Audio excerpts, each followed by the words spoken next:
la responsabilidad y las causales del libre albedrío. Y vamos también a hablar un poco de por qué las circunstancias cambiaron toda la perspectiva en la vida de Caín y Abel. Vamos, amén. Vamos a abrir el libro de Génesis del 1. Vamos a leer antifonalmente, ¿no? Cada uno hasta el versículo Génesis 17. Amén. Vamos bien. Génesis Capítulo 4, del 1 al 17. Yo leo al inicio y cada uno va leyendo uno, ¿ok? Vamos. Una pregunta. Conoció Adán a su mujer Eva, la cual concibió y dio a luz a Caín, y dijo: por voluntad de Hashem he adquirido varón. Hermano Ramón, el 2. Y después dio a luz a su hermano Abel. Y Abel fue pastor de ovejas y Caín fue Un labrador labrador de la de tierra. la tierra. Isaías. Tiempo después, Caín presentó al Señor una ofrenda del fruto de la tierra. Lucita. Abel también presentó al Señor lo mejor de su rebaño, es decir, los primogénitos con su grasa. Y el Señor miró con agrado a Abel y a su ofrenda. Elías, 5. Pero no aceptó a Caín ni a su ofrenda. Esto hizo que Caín se enojara mucho y se veía decaído. Yuli. Entonces Jehová dijo a Caín: ¿por qué te has enojado y por qué ha decaído tu semblante? Rosita. Si bien hicieres, no serías enaltecido, y si no hicieres bien, el pecado está a la puerta. Con todo esto a ti será su deseo, y tú te enseñorearás de él. 8. Y dijo Caín a su hermano Abel: salgamos al campo. Y aconteció que estando ellos en el campo, Caín se levantó contra su hermano Abel y lo mató. Y el Eterno dijo a Caín: ¿dónde está Abel tu hermano? Y él respondió: no sé, ¿soy yo acaso guarda de mi hermano? Y él le dijo: ¿qué has hecho? La voz de la sangre de tu hermano clama a mí desde la tierra.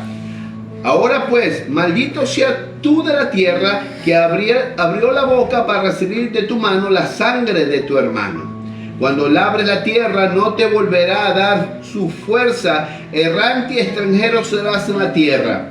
Y dijo Caín al Eterno: grande es mi castigo para ser soportado. Y aquí, echad hoy de la tierra y de tu presencia. Me esconderé y seré errante y extranjero en tierra. Y sucederá que cualquiera que me hallare, me matará. Y él respondió el Eterno: ciertamente cualquiera que matara a Caín 7 veces será castigado. Entonces el Eterno puso señal a Caín, porque no le mate cualquiera que lo hallare. Salió pues Caín delante del Eterno y habitó en tierra de Noad, al oriente del Edén. Y conoció Caín a su mujer, la cual concibió y dio a luz a Enoc. Y edificó una ciudad y llamó el nombre de la ciudad el nombre de su hijo, Enoc. Gracias, Señor, por este tiempo maravilloso. Sé tú hablándonos, dándonos este conocimiento que necesitamos a nuestro espíritu, Señor, y que nuestro noema se abra y podamos comprender cada parte maravillosa de tu palabra. En el nombre de Yeshua, amén. Bueno, como les dije, vamos a tratar un tema, ya que lo hemos hablado anteriormente, pero ahora vamos a tomar el tema desde la perspectiva de Caín. Miren, vamos a ver la historia. Caín y Abel, dos hermanos, de las primeras descendencias de Adán y Eva, dice que Caín era el labrador, que trabajaba en la tierra, que hacía producir la tierra. Abel, un hombre pastor de ovejas. Pero ¿qué sucede cuando se le es llamado a ofrendar? Primero vamos a ver la perspectiva hebrea. ¿Qué es lo que realmente quiere simbolizar esto? Primero, Dios en ningún momento hace excepción de personas entre Caín y Abel, cuando muchos lo hacen notar de esta manera. Primero dicen, es que la ofrenda de Caín fue mala porque dio lo basura, dio lo último, lo podido. Y Abel dio lo mejor, lo más gordito de las ovejas, los primogénitos. No es así. Recordemos que una cosa es los frutos de la tierra, que es lo primogénito, lo primero, la primicia, y otra cosa es las ovejas, diferente. Los frutos se pudren, pero dice que él dio también su ofrenda. No dice que fue lo último, dice que fue lo mejor también, su primicia, sus primeros frutos. Pero ¿qué es lo que no le agradó a Dios conforme a las Escrituras? ¿Qué es lo que no le agradó a Dios? Que dice que la ofrenda de Abel lo vio de una manera mejor, le llamó la atención. La idea principal de esto es que primero Dios no hace excepción de personas. Dios no es que dijo, a mí me cae mejor Abel y por eso voy a aceptar su ofrenda, y a Caín no me cae bien porque es arrogante, altivo, no le voy a aceptar su ofrenda. En ningún momento. Lo que pasó literalmente fue la disposición del corazón. Recuerden que lo único que existía de sacrificios era la costumbre que se había llevado desde el tiempo de Adán. Recuerden que el primer sacrificio que se dio fue para darle ropa. ¿A quién? A sus padres, a Adán y a Eva. Recuerden que la Biblia dice, y Dios sacrificó y le puso ropa, le puso la piel del animal, porque estaban desnudos.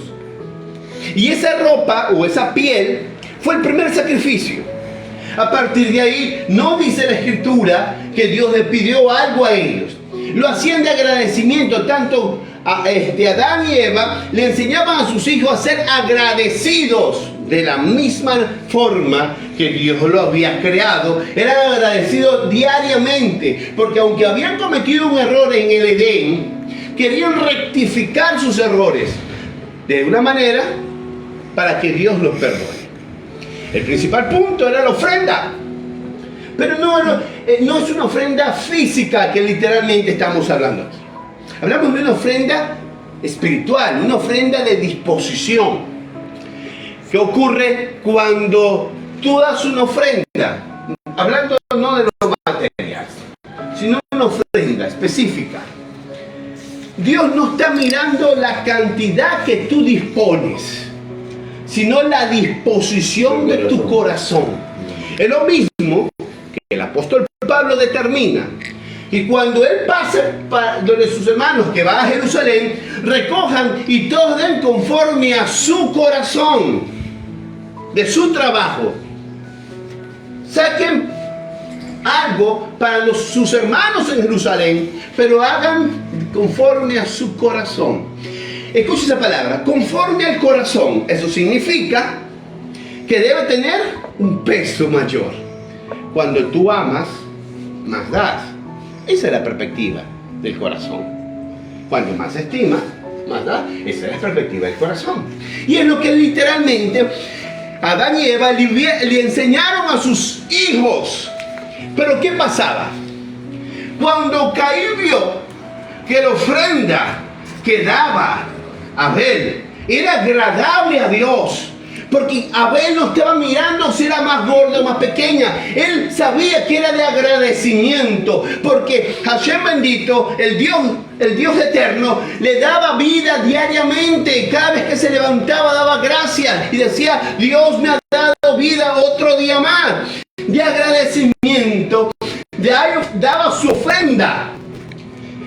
¿Qué pasaba con Caín? Todo el día se levantaba a trabajar. Duro su trabajo, más duro que el de Abel. Claro. Pero él también daba su primicia, dio lo mejor de su primicia. Pero no fue la manera como lo dio. Ese es el problema. Porque no es la cantidad, sino la manera.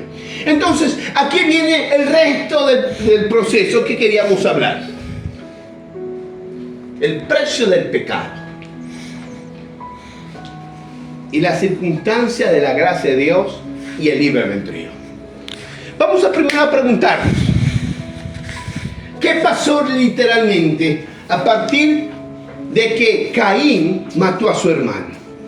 ¿Qué vino a la cabeza de Caín? ¿Por qué quiso matar a su hermano?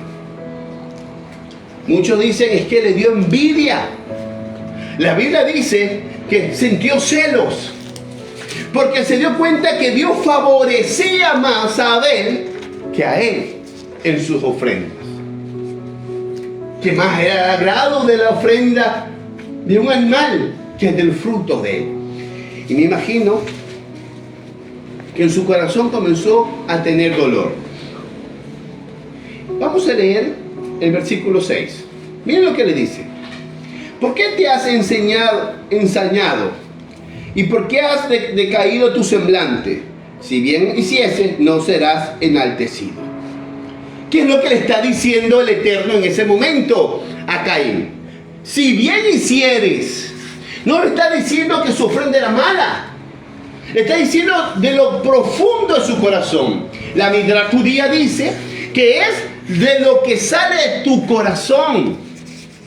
Cuando examinamos la vida de las personas, en su mismo concepto, nos damos cuenta qué peso tienen, qué valor tienen, cuánto aman.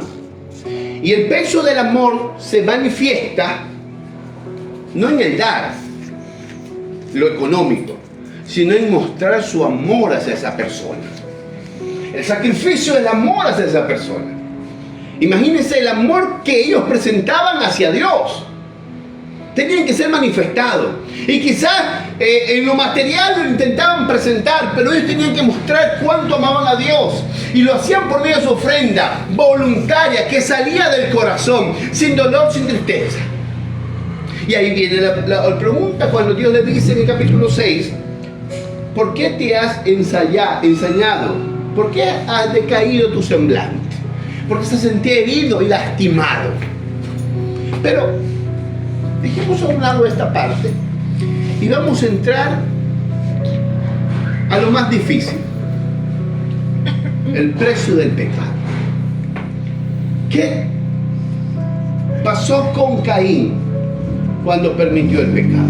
Recuerden que yo siempre les he dicho que el pecado no empieza por una acción, sino que el pecado siempre se desarrolla ¿en dónde? En nuestra mente. Aunque vivimos en este mundo malo y muchas veces nuestro corazón es malo, nosotros tenemos que aprender a tomar decisiones buenas. Aunque nuestros instintos son malos, tenemos que aprender a tomar buenas decisiones. El libre albedrío consiste en que tú tienes la propia voluntad de tomar tus propias decisiones.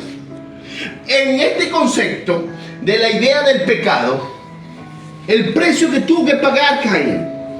Primero, si usted examina cada parte del versículo del capítulo 4 de Génesis de Bereshit, se va a encontrar con una sorpresa.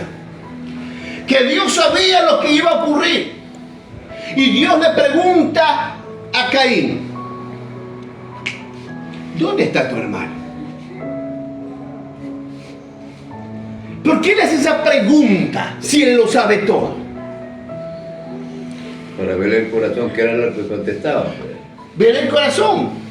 Pero Dios es tan maravilloso, Hashem bendito, que Dios no está mirando quién lo contestaba en su corazón. Porque él sabía lo que viene en el corazón de Caín, que no era tan bueno.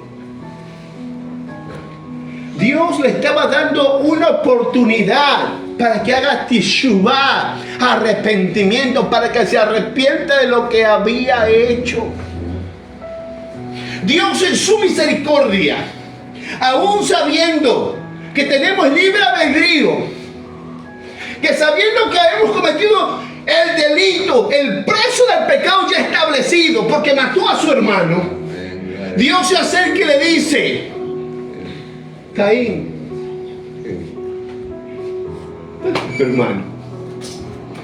Lo que esperaba quizás Dios era que en ese momento actúe el libre albedrío, lo bueno de Caín, y él ha dicho, perdóname Dios, maté a mi hermano, la ira, el pecado que estaba en mí, que se levantó contra mi hermano. Lastimé a mi hermano, lo maté. Pero ¿qué dijo él? ¿Qué respondió él? Arrogante y altivo, por su propio libre albedrío, porque él tomó la decisión. Recuerda que el libre albedrío es tomar tus propias decisiones. Aunque Dios tiene el control de nuestra vida, Él es tan caballeroso que nos deja a nosotros tomar nuestras propias decisiones. Si la embarramos, Él está ahí, porque recuerda que aunque lo embarró Caín matando a su hermano, Dios le dice: Caín, ¿dónde está tu hermano? Dios le da una oportunidad para que haga teshuvá, arrepentimiento, para que le diga a Dios: sí, Dios, perdóname, le embarré, mi celo, mi coraje, la envidia que me corré, la envidia que me hizo sentir porque tú aceptaste mal ofrenda de él. Quizás yo lo hice mal, ayúdame a hacer las cosas bien. Pero no hubo teshuvá, no hubo arrepentimiento. Por eso que muchas veces la acción de justicia corroe en nuestros pensamientos. El precio del pecado es grave y la decisión la tomamos nosotros. La decisión debemos tomarla nosotros. Aunque mi corazón es malo quizás, aunque mis acciones son malas, pero debo aprender a tomar decisiones correctas. Por eso vivimos en este mundo, para comenzar a rectificar nuestros errores. Vivimos uno solo con Dios. Miren lo que más abajo dice.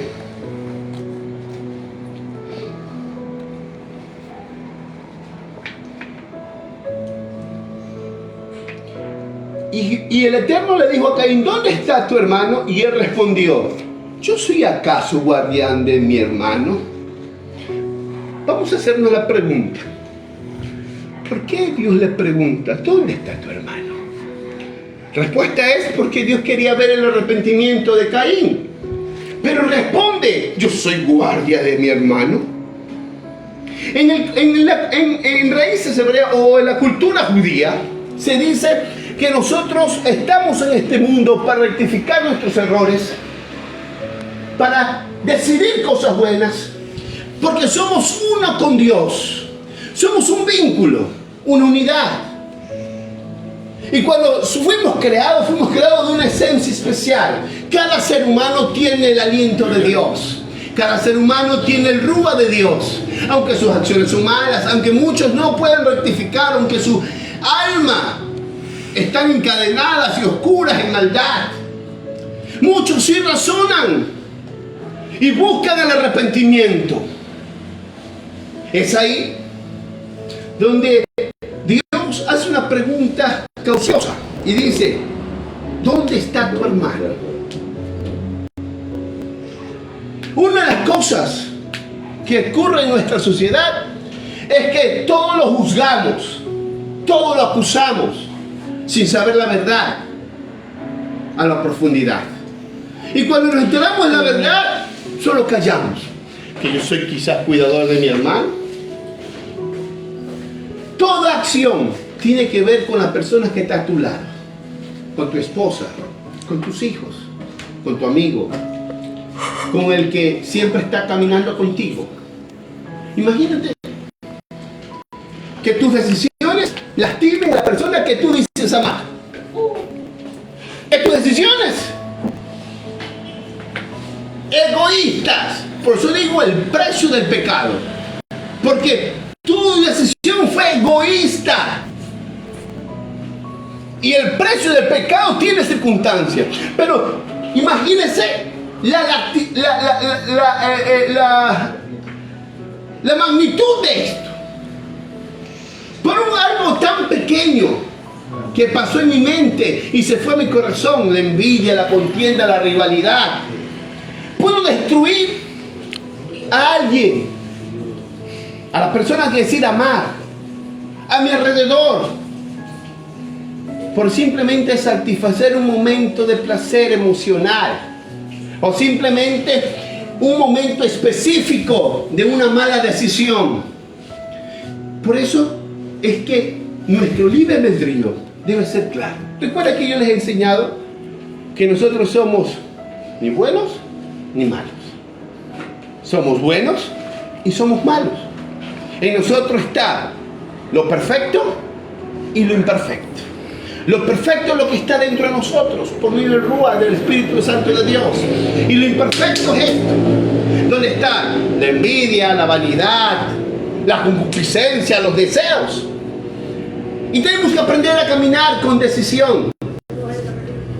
Porque cada decisión que tú tomes puede lastimar a otra persona. Tu pareja, tu hermano, tu amigo.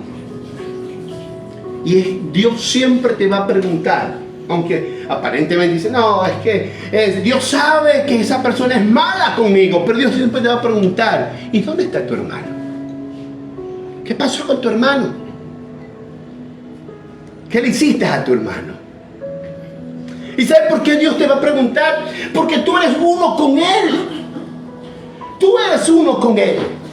Y cada acción que hagas lastimas al mundo espiritual, al mundo que no ves.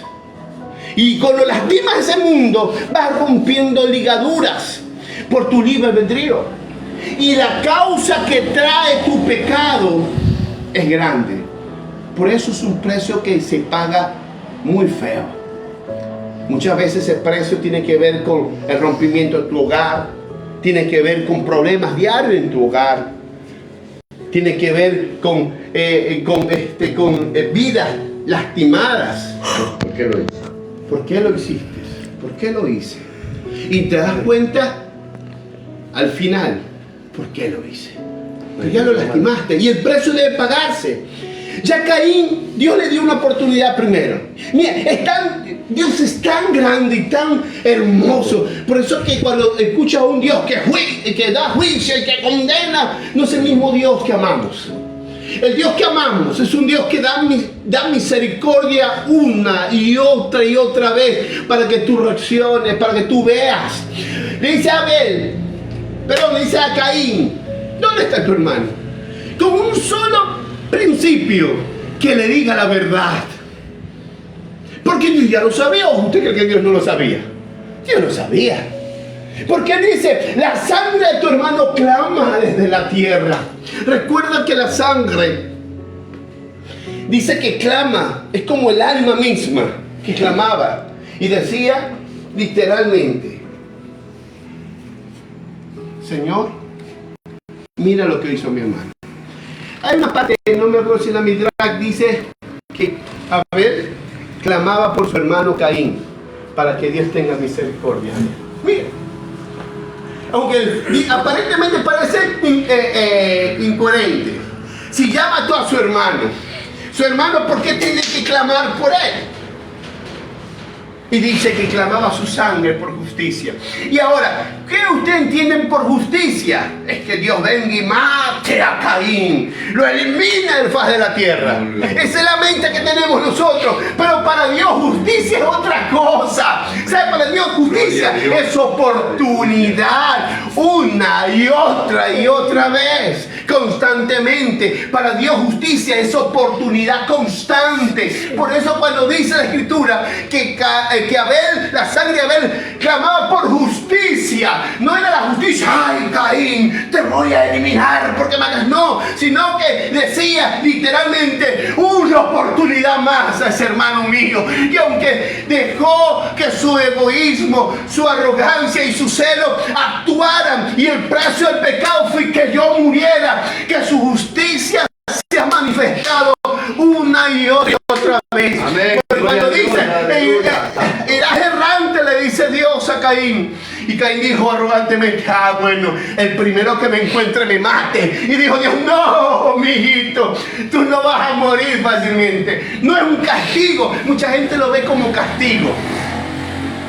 Mucha gente ve que cuando Dios selló a Caín como un castigo, no, fue la misericordia de Hashem bendito. ¿Sabe por qué? Porque le está diciendo, en cualquier momento te darás cuenta del error que has cometido y bendito sea Hashem, rectificarás y volverás a hacer teshuvá y te acercarás a tu Dios y pedirás perdón por las cosas que hiciste en el pasado. Eso es el Dios de justicia. Eso es rectificar. Y el libre albedrío que cada uno de nosotros tenemos es la que nosotros tenemos que examinar y pelear. Aunque constantemente decimos, no, es que si yo hago esto y si esa persona es mala y se merece lo que le está pasando. Muchas veces tenemos que dar cuenta de nuestros hermanos. Por eso que cada decisión que tú tomes y afecte a otros, tú darás cuenta por tu hermano. ¿Qué tiene que ver con ese varón? Sí, él fue el que metió la pata. Sí, pero tú eres responsable muchas veces de que haya metido la pata. Y darás justicia, y tendrás que ser justo y hacer justicia también. Hay momentos en nuestra vida que no podemos aguantar. El precio del pecado nos agobia, nos aplasta. Pero es ahí donde la justicia de Dios siempre se manifiesta. Bendito. Dios nos dice que el libre albedrío es la que tenemos que madurar. ¿Usted cree por qué constantemente volvemos a cometer el mismo error o varias veces cometemos uno y otro? Porque Dios permite hasta que tú aprendas a decidir bien, a controlar tu libre albedrío, a saber qué cosa debes tomar, decisiones buenas. Aunque vivimos un mundo malo, aunque muchas veces nuestro corazón es malo, tenemos que aprender a tomar decisiones buenas. 70 veces 7. Y volverás a pedir perdón y levantar a tu hermano. Amén. Y esa parte del dolor y de la tristeza que Dios miraba a Caín, el mismo Abel clamaba, dice, su sangre desde la tierra. Y muchos dicen, ¿por qué Dios no lo exterminó a Caín? Sino que le puso un sello para que nadie lo matara. Porque Dios en su misericordia estaba esperando que en cualquier momento Él se arrepintiera y se acercara a su Padre eterno. Decir, Señor, por mis malas decisiones me arrepiento. Yo sé que es duro, pero estar delante de Dios y decir, perdóname, Señor, y no decir, yo soy guardián de mi hermano. Allá, vea qué hace con su vida. Nuestras circunstancias y nuestros deseos siempre deben ser los mejores. Yo digo que tuvo un momento de coraje, por eso digo esta palabra, pero él lo dijo de todo modo. Pero ya había matado al hermano. Mira, vamos a examinar. Les voy a hacer una pregunta. Cuando Dios le pregunta a Caín, ¿dónde está tu hermano? ¿Ya había muerto Abel? Sí. Sí. Entonces la respuesta de él, ¿por qué lo dio de esa manera? ¿Está con coraje contra quién? ¿Contra Dios o contra su hermano? ¿Contra La quién? pregunta le estaba haciendo a Dios. Dios le estaba preguntando, ¿dónde está tu hermano? Y él responde que yo soy guardián de mi hermano. El que lo había muerto con el dedo de coraje. Es como cuando usted descubre a alguien y en vez de pedirle perdón, le echa la culpa. Te echa la culpa. Es tu culpa. Porque todo lo que pasa es por tu culpa. Ese es un error. La decisión la tomaste tú. El libre albedrío lo tuviste tú. Tú tenías que haber tomado la decisión. No eches la culpa a otro que tú fuiste el culpable. Arrepiéntete, haz teshuvá. ¿Sabes qué? La palabra teshuvá de arrepentimiento tiene una ligadura tan espiritual que cuando dice arrepentirse no es decir, Padre, perdóname. No, significa rectificar. Porque la palabra teshuvá no es solo arrepentimiento, es rectificar. Y sabes que rectificar es duro. Porque no solamente es decir perdóname, sino mostrar que el perdón me lo estoy ganando. Eso es rectificar. No es decir, ay, perdóname, ya pasó y ya sigamos. No, es rectificar, ganarme ese amor que perdí, ganarme esa confianza que perdí. Eso es rectificar. Eso es teshuvá verdadero. Es empezar de nuevo, sí. También teshuvá significa empezar de nuevo. Pero ¿por qué dice empezar de nuevo? Claro, me arrepiento y vuelvo a empezar. Donde me quedé. Si estaba acá arriba y me caí, vuelvo a empezar de abajo porque vuelvo a empezar. Pero esta vez tengo que hacerlo bien. Ganarme todo de nuevo. Eso es Teshuvah. Por eso cuando Dios le pregunta, mire, Dios es tan bueno y tan misericordioso que le dice a Abel, sabiendo ya todo, Dios lo sabía, ¿dónde está tu hermano? Y mire, Dios es tan bueno que antes que el precio del pecado se manifestare, le dice literalmente, en el versículo 6, entonces el Eterno le dijo a Caín, ¿por qué te has ensañado y por qué has decaído tu semblante? Si bien hicieres, no serás enaltecido, y si no hicieres bien, el pecado estará a puerta con todo esto. A ti será su deseo y tú te enseñorearás de él.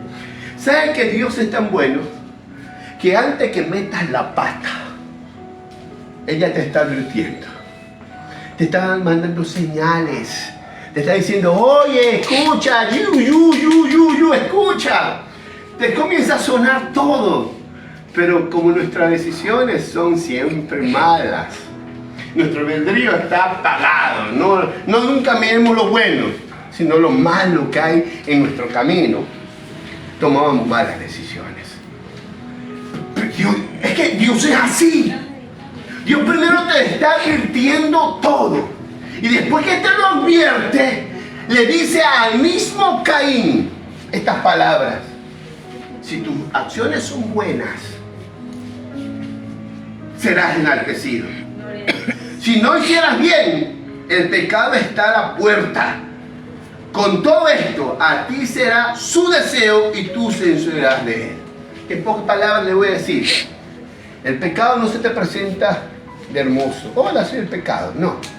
El pecado llega primero a tocar a tu puerta, a tu mente. Entra a tu mente. Y pues que se desarrolle en tu mente, se enseñorea de ti, de todos tus deseos. Gobierna tu mente. Por eso que el pecado no es algo figurativo que se te presenta. No, empieza aquí. Y cuando ingresa aquí, tienes que aprender a tomar decisiones. Porque si ya llegó aquí y no tienes buenas decisiones, vas a recibir el precio de ese pecado. Por eso que muchos hogares se destruyen. Por eso que muchos hogares viven en el caos. ¿Por qué? Porque no permiten que la gracia del Eterno se manifieste. Ahora, como yo le decía, Dios lo advierte primero. Te da señales. Y cuando ya el pecado se ha enseñoreado de ti, Él se acerca de nuevo y te da la oportunidad para que tú te arrepientas. Y te dice, ¿dónde está tu hermano? ¿O dónde está? ¿Qué has hecho?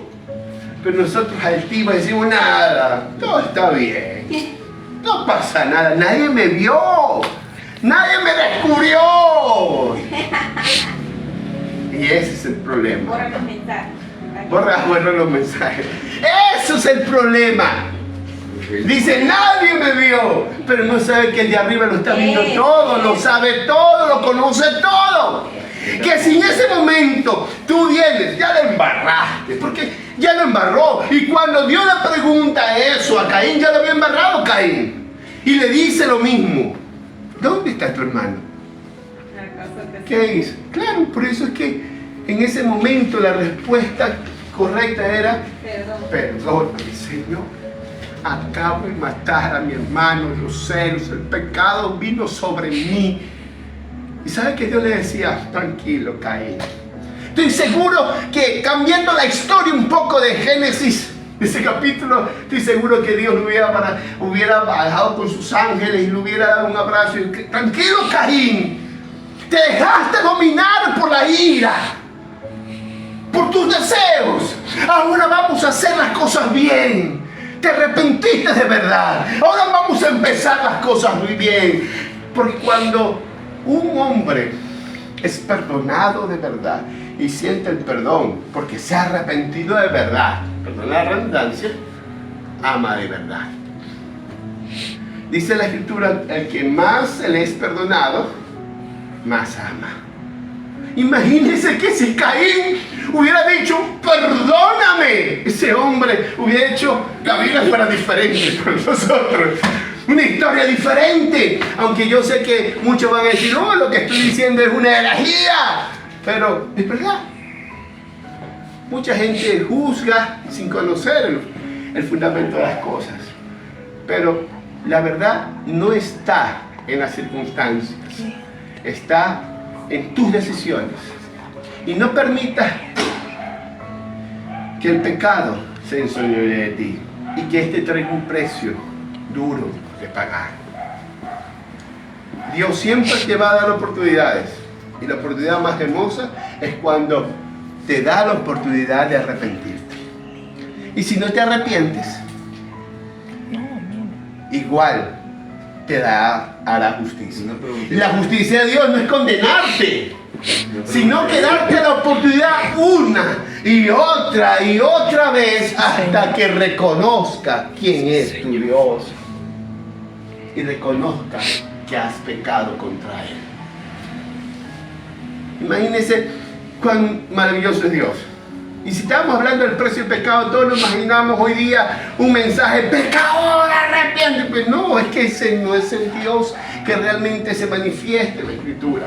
Sí te dice del pecado, sí te manifiesta del pecado, pero ¿sabes lo que más hermoso es? Cuando Él te da oportunidades, aún sabiendo que has cometido esa transgresión. Caín había cometido su error, pero Dios le dice, ¿dónde está tu hermano? Pero él, su altivez, dijo, no, yo soy guardián de mi hermano. Por eso Dios le da más oportunidades, porque la sangre de Caín pedía justicia. Y la justicia no es condenarlo, sino darle oportunidad una y otra vez para arrepentirse. Así que, si hablamos de justicia humana, la justicia humana es mala. La justicia humana siempre corre al mejor postor. La justicia humana siempre va a ver quién da más o quién paga más. Esa es la justicia humana. Pero la justicia divina está mirando las oportunidades que te da una y otra vez para rectificar tus errores. Gracias. Es maravilloso saber que ese Dios que amamos nos da oportunidades una y otra vez y jamás dejará. Aunque nosotros no damos oportunidades, nos lastiman. Hasta aquí se murió esa persona, ¿sí o no? No, me la hace una y no me hace dos. Pero si Dios es misericordioso con nosotros, y aunque la embarramos una, dos, tres veces, Él siempre está ahí y nos da la oportunidad de decir la verdad y arrepentirnos. ¿Cuánto más somos nosotros? Dice el rey David, el salmista, el profeta David, somos como el gusano que se arrastra, somos como el polvo de la tierra. ¿Quién somos nosotros? Si Él en su misericordia nos perdona. ¿Quién soy? ¿Quién es usted y yo para no perdonar al que nos lastimó un día, al que nos negó un día, al que nos dijo, uy, yo no lo conozco, o al que varias veces nos lastimó, nos mintió, y sobre todo, cuando más necesitamos, nunca estuvieron. Pero estamos nosotros. Cuando ellos nos necesitan, ahí estaremos nosotros. Parece ilógico.